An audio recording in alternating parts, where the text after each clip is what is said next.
ఆర్థిక ఇబ్బందులు ఉన్నమాట వాస్తవం. ఎందుకంటే పోయిన 5 సంవత్సరాల్లో సాగిన అరాచకమైనటువంటి ఆర్థిక విధానాల వల్ల రాష్ట్రం బాగా అప్పుల్లో కూరుకొని పోయినటువంటి పరిస్థితి.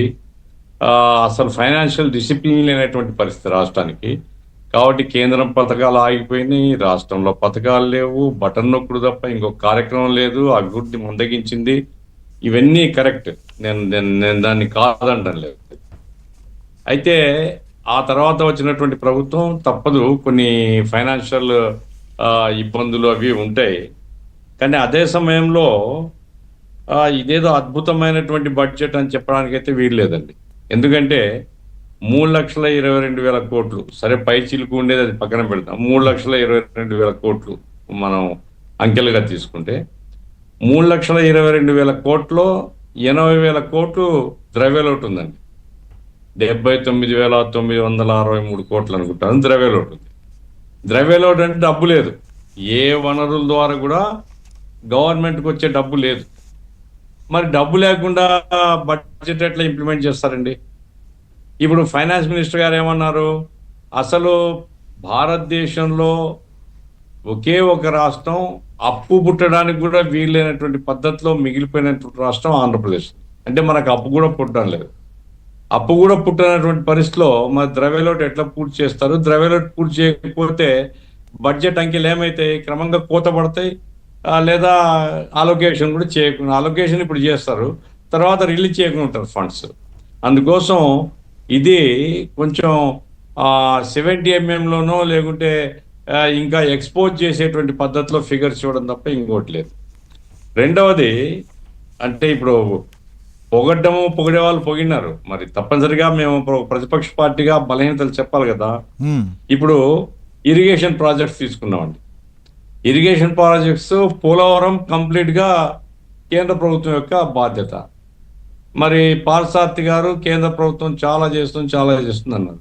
7,000 కోట్లు, 6,700 కోట్ల రూపాయలు పోలవరానికి కేటాయించుకున్నాం. ఎందుకు కేటాయించుకున్నాం? ఇప్పుడు మొత్తం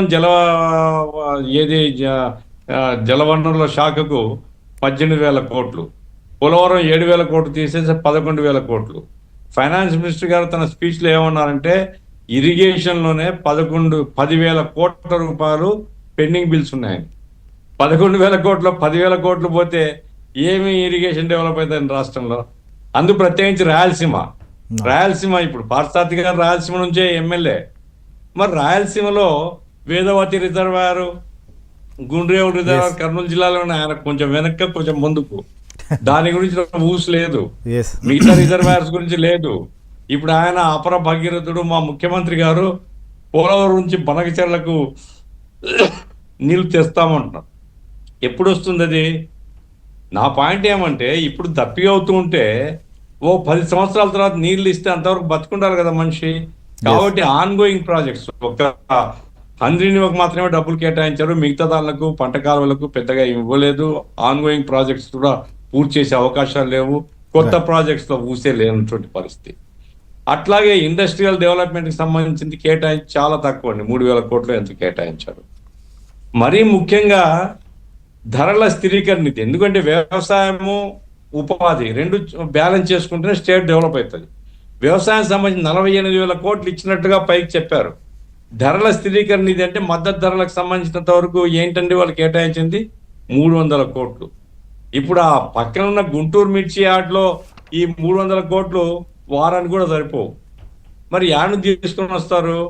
ధరల స్థిరీకరణ ఎట్లా జరుగుతుంది? మద్దతు ధర ఎట్లా వస్తుంది రైతులకు?